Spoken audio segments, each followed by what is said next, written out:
Hi everyone, I'm Kyle Bechet, and this is the AAF Exchange, a podcast from the American Action Forum, where experts provide clear, data-driven insights into today's economic and domestic policy issues. Welcome, and thank you for tuning in. On this episode of the AAF Exchange, Congress returns to face a federal funding showdown, the Fed cautions against declaring a soft landing victory, and the Biden administration announces the first round of drugs subject to Medicare's price negotiation. Joining us to discuss all of this is Douglas Holtz-Eakin. Doug, thanks for joining us. My pleasure as usual. Yep, so August is winding down. We're getting ready for... It's gone. Yes, Kyle, true. gone. It's gone. You know, I meant to say the summer is winding down, but I think I just got August stuck in my head for some reason. So anyways, Congress is coming back in. I'm sure there's a lot to talk about with all that. We'll get to that later. But what's on your mind right now? X or Twitter or whatever we're calling it now. Okay, I just had it. Yeah. I don't know if I'm tweeting or Xing. Yeah. I don't know how to refer to it. Yeah. I find this all terribly frustrating. Retweeting, reposting, we're just changing all the names up. So I don't know. Rex? I can't react. No one reacts in public. No. I'm a little upset about that. Right. And then when I do X, what I find out is the Biden administration is claiming that it's taking care of the deficit, and now I'm just furious because the reality is the deficit has doubled through the first 10 months of the fiscal year. When asked about it, the various people say things like, well, the president has proposed $3 trillion of budget deficit reduction in his budget. That's not doing something. That's talking. And so, they've got a terrible track record on this, and it's an economy that's at full employment. It shouldn't have a $1 trillion plus deficit. I mean, it's just really an embarrassment, and there's no seriousness about taking it on.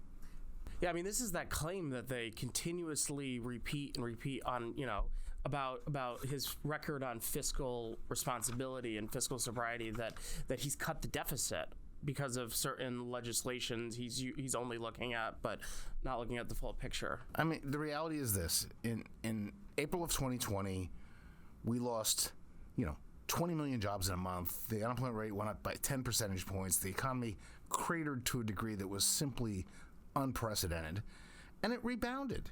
And he arrived in the middle of that rebound and takes credit for the jobs that came with the rebound, the deficit reduction that comes with the rebound, and he didn't do anything for that. And that's the reality. Yeah, I mean, it seems like like you said, it just happened because he was there, not because he did anything particular. All right, well, as we mentioned before, Congress is back in town. Yes. Hooray.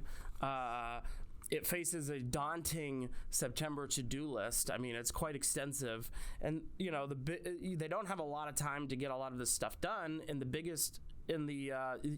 big item on this is obviously funding the federal government. I think it's till the end of the month, September 30th, to get that done before the clock runs out. Would you remind us, where Congress stands on this front, and what are some of those other to-do items that beyond that? Well, on the funding the government front, what we should have is 12 appropriation bills passed by the House, another 12 by the Senate, conference agreements signed into law. We're nowhere close to that. House hasn't passed any. Senate has passed a whole bunch, but they don't even come close to where the House is saying they're going to be. And so we're relitigating the same fight we had around the debt ceiling, which is House Republicans wanting to roll back the spending levels to fiscal 21 levels, and the agreement was to go back to fiscal 22 levels, and the Senate's doing 22 and the House doing 21, and they're worlds apart. So how do you bridge that divide? Well, not easily is the short answer.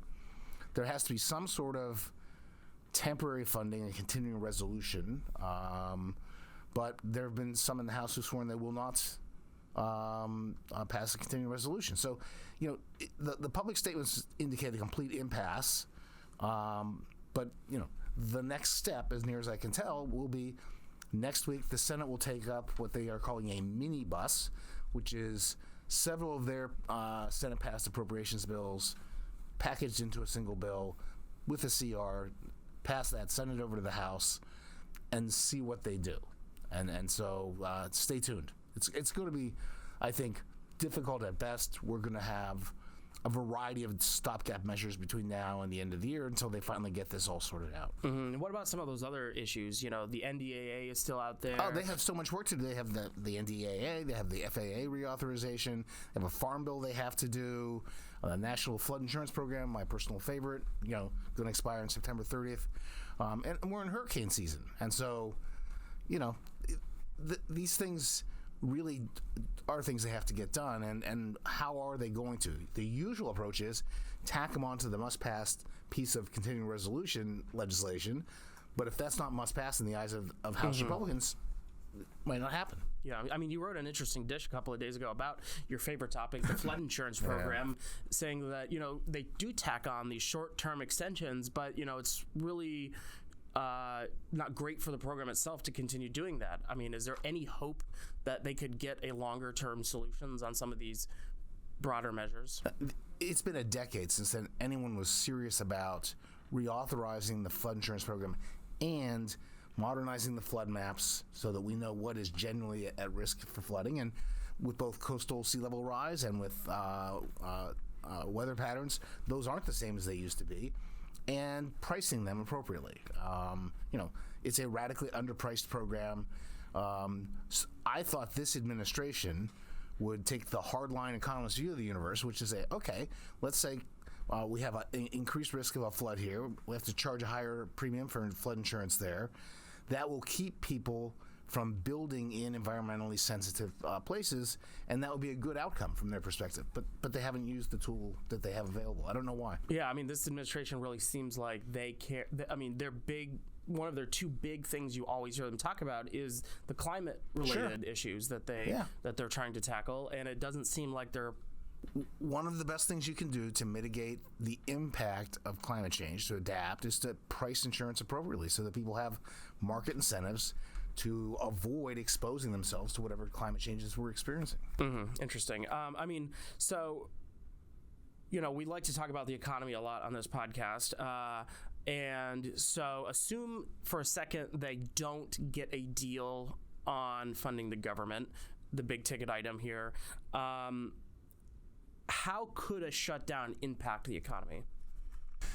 In the big picture, it's not a huge headwind. The reality is that about 2/3 of federal workers are exempt from the shutdown. They continue to go to work. They don't get paid until we get funding. Then they get their back pay and they're made whole. So they continue sending out the Social Security checks. They continue doing essential functions of government, and everyone's been labeled essential now. And we shut down the visible things like the Washington Monument and the parks, and those don't happen. So there isn't a big interruption from that point of view. But there are some real nuisances out there, that's for sure. If you don't have your flood insurance, you can't close on your home. And the National Flood Insurance Program can continue to service existing policies, and it can take care of servicing claims. It has money, but it can't write new policies. And so if you want to close on your home and you need to have flood insurance, you can't do it if the government's shut. So that's not a big, it's going to cause a lot of unemployment, but it causes a lot of complaining to the congressman. And that's the kind of thing that generates the momentum to get a deal and open it back up. That's what'll move needles, yeah. That makes sense. So speaking of the economy, many have begun predicting this week that the Fed the Fed could pull off this so-called soft landing that we heard a lot about in the beginning, sort of went by the wayside in the talking points as we continued on. But to his credit, in Jackson Hole, he had that great speech where, Fed Chair Jay Powell, warned that there's still a long way to go. So what do you think? Is it premature? It's football week to spike the football? Absolutely premature. The feeling was that, when we were back at 9, that getting from 9 to 4 isn't that hard. Getting from 4 to 2 is. This is the real work. This is the hard part. And the truth is, the U.S. has caught 3 big breaks on the inflation front. Break number 1 is China. China is suffering absolute deflation. and we're importing that into the United States, which gives us less price pressure in the U.S. So import prices haven't risen in nearly a year. They're declining every month. So that's a huge supply side break. The cost of inputs are not what they used to be. Energy costs have come down dramatically, and that's been the source of this big decline in the headline inflation rate. And the third, which we just learned this morning, is productivity growth was quite strong in the second quarter.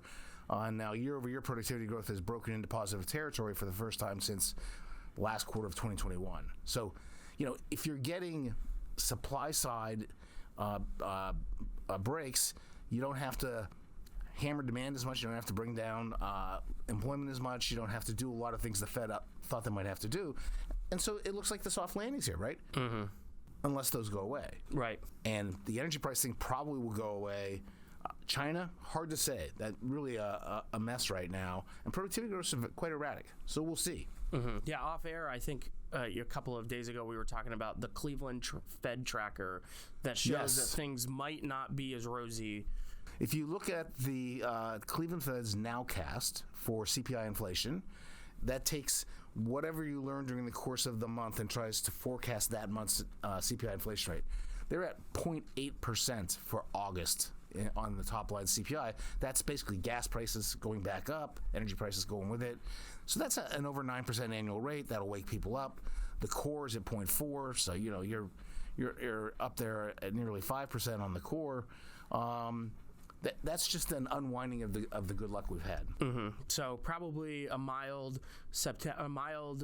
mannered meeting in September, but November we could see some interesting. Yes, I mean things that's really ammunition for the inflation hawks, and the debate is now not over whether we will continue to tighten.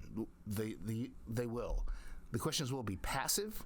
You just keep rates where they are. You let inflation come down. The real interest rate's going up the whole time. The portfolio is shrinking. That's sort of a passive. Or do you actually do another rate hike and aggressively tighten? That's going to be a big debate. Interesting. Well, as always, we'll wait and see, and I'm sure we'll be back talking about it for the rest of the year, more than likely. But let's do some trivia. I think it's time for some trivia.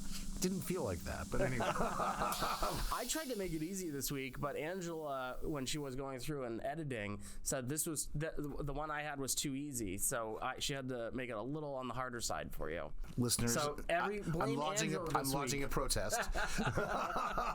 Blame Angela on this one. All right, I think you'll still get it. I think it's right up your alley. We were talking about it, budgets and things like that. So in 2002, Medicare spent $905 billion on medical services, but only collected X amount in payroll taxes and monthly premiums. Fill in the blank. What is X? In 2002? In 2002. I'll give you a hint. It's lower. Oh, yeah, no, it was contributing a lot to the deficit. We had big deficits back then. So I'd say they probably collected about $700 billion. Yeah, it's even less. Ooh. $501 billion. Ooh. So that's a $400 billion on Medicare alone. The peak budget deficit back then was $427 billion, which I got all the blame for. It was just simply not fair. Wow. Yeah. That's a good fun fact. Wait. You're saying 2002, not when you were there. It's 2022. So this was last year's budget deficit. Well, you completely misled me. No, I said 22. I think I will have to roll the tape back, but I could have said it too quick. But yes, anyway, this was last year's. Got it, 500. That sounds right. Yeah. So but that's still a large number. Huge chunk. Yes. So but it goes back to what you were saying earlier about the federal deficit and federal debt just continuing to grow and grow. Absolutely. And at the heart of that is the entitlement programs. Social Security, Medicare really are screaming for reforms to, as I've said many times, for the beneficiaries, if no one else, because those programs are not going to survive financially in their current form. Mm-hmm. Got to fix them. Yeah. So, you were talking about a little bit. So, going back to 2002, when what you thought the question was, I'll admit that. Is that kind of a deficit between how much they spend and how much they take in? Is that normal, or is that way out of whack? Yeah. This is how Medicare is responsible for 1/3 of all federal debt outstanding. It's because the program was not designed to be financially sustainable. Parts B, C, and D, so that's outpatient care, Medicare Advantage, and the drug program, are premium financed, and the premiums were designed to cover a quarter of the cost of the program. The other 3/4 are coming from the Treasury. So it's designed to bleed red ink. Interesting. All right, let's stay on healthcare and finish up with last week, the Biden administration announced the first 10 prescription drugs that would be subject to price negotiation with Medicare under the Inflation Reduction Act. So first, what does this mean for drugs to be subject to this price negotiation? So HHS taps you on the shoulder, says you're up, and you are eligible for this if you're in the top 50 total spending for Part D, and these are all in that category. And then right away, you are asked, do you want to be in negotiation? And if you say no, you get the famous 95% tax, which is a tax on the price including the tax. So if you look at the tax as a fraction of just what the producer gets, it's a 1,900% tax. So that you have no choice. You're in. And then by law, we set the price at 40 to 70% of the average manufacturing price outside of the federal government. That depends on how long the drug's been on the market. And then we negotiate further. So it's not a real negotiation. It's the Secretary of HHS naming a price for all practical purposes. Yeah, so it's basically take our price or take a hike. Yeah. And, the drugs will... My question is, at some point, will a drug maker call their bluff and just pull it all off the market? Yeah, because then that would be an interesting scenario to see play out. It would. And does the administration really willing to go that far to allow them to pull it off the market? Why these 10 drugs? A, they're big spending, and so they were on that list. B, they seem to try to get different kinds of drugs. So, for example, they got Xarelto and Eliquis, they're blood thinners. Mm-hmm. That seems weird to me because neither of those is without competition. They compete with each other vigorously.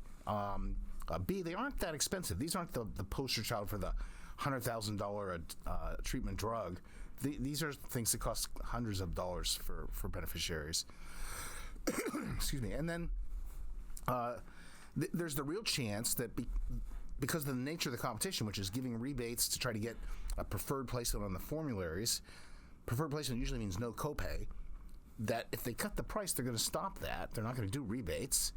They'll end up on a tier in the formulary where the beneficiary has a copay, and the act of doing the negotiation will actually raise the out-of-pocket cost to the beneficiary. That would be a perverse result that is not the intention of the program. That's because they went after drugs that aren't the poster child problem.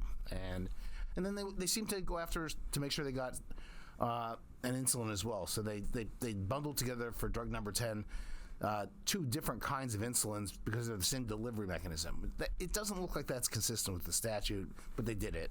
And so they seem to have both some policy goals and some budgetary goals in picking them. Interesting. Yeah. And then so you kind of talked about this earlier. I mean, again, but it's worth, I think, reiterating is you've been critical of calling this the negotiation because of those provisions that basically say take our price or walk home. For a long time, the CBO had, beginning with me as the director when the drug program passed, has concluded that giving the secretary the power to negotiate, genuinely negotiate, would not really affect drug prices very much.